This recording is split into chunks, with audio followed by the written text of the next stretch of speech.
Good morning and top of the week to us all. It's Monday, the somethingth of May.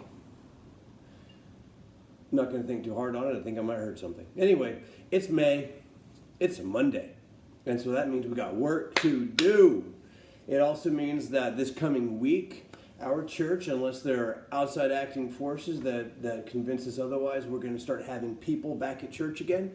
We're not going to have all the people back at church because hopefully the people who are needing to take some extra precautions will be staying home. Not because we don't want to see you, but because we want you to stay safe. And there's no way to guarantee anything right now. And people who are at extra risk need to be careful. So, I mean, there's that, my PSA. This isn't a PSA video.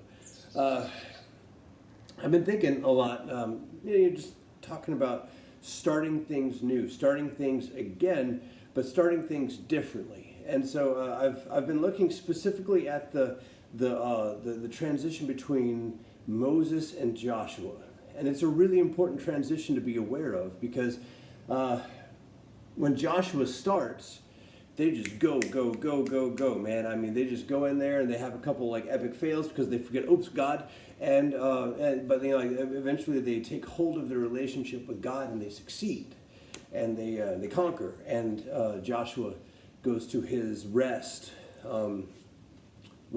Full. He's lived a full life, and he's a good guy. And so, in any case, it starts all the years previously. Though it actually starts before then.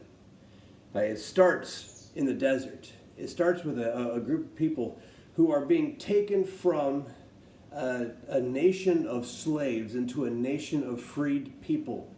And as we have seen in the Middle East, as we have seen throughout the course of history, taking a people and liberating them from an oppressor does not instantly make them into free people.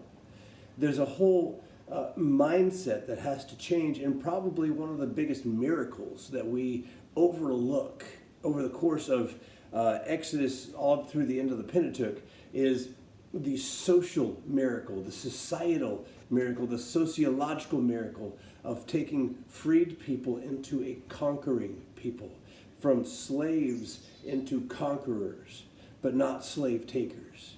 They were just people who were they were like, okay, make the bricks, wear those clothes, got it, wake up here, let's go to sleep there, eat that, understood. I mean, there was no choice in their lives whatsoever except for which God to cry out to when they were suffering.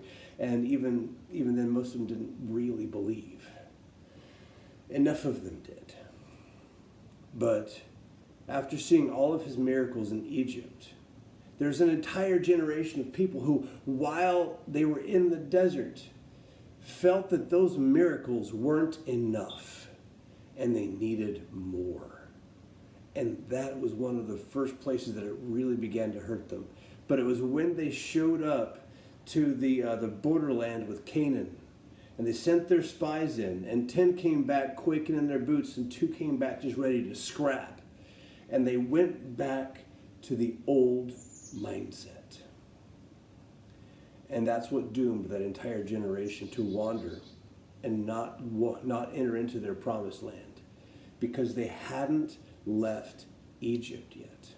They were still back there in their minds.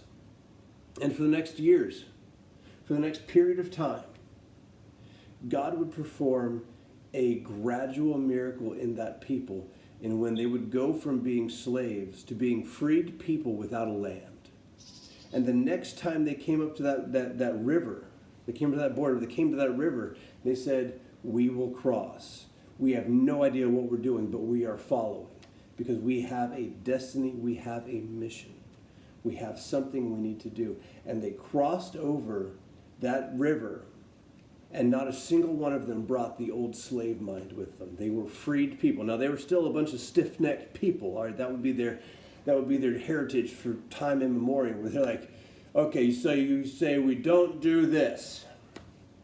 Should we do this? And, the whole history of them just not being able to get it right, which is human history. It's not just Jewish history, it's human history, but it's told in the microcosm of the Jewish history.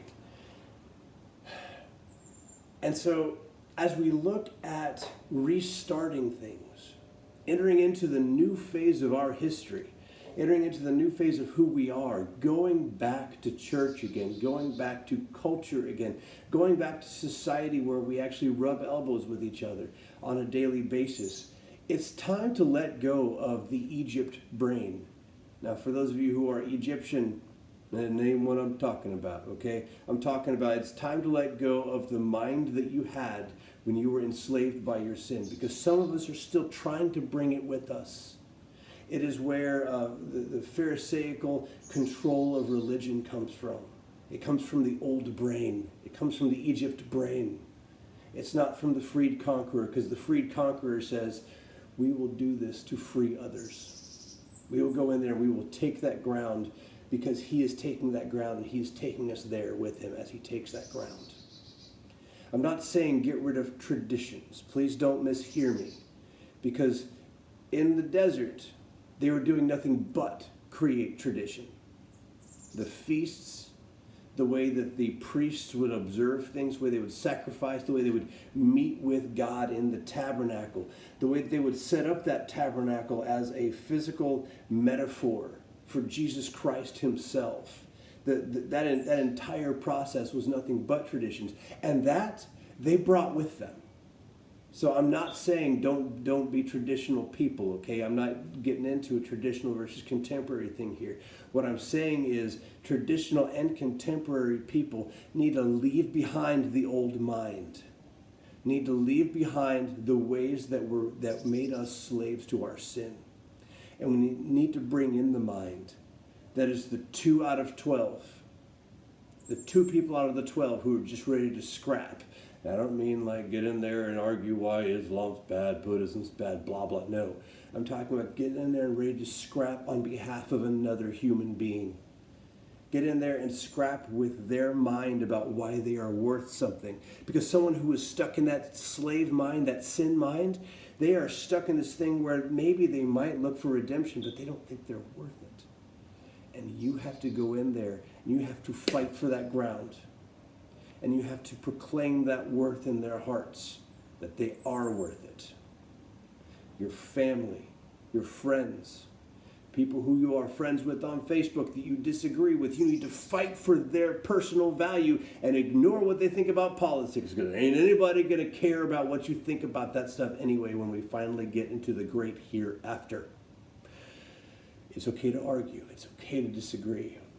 But value people first and only value people. And if you find that the way that you are presenting your ideas is presenting to another person that they are not valued, back up. Stop arguing. Pronounce value on that person and walk away from the conversation you're having, unless the conversation is all about how much you value somebody. In the end, what matters, what we bring with us and what we take with us, what we value is the hearts that are created by God to be rescued by him. Let's fight for that ground. But to do that, we need to prepare our hearts to completely leave Egypt behind and move on into the promised land. Have a great week. This is going to be a good one, guys.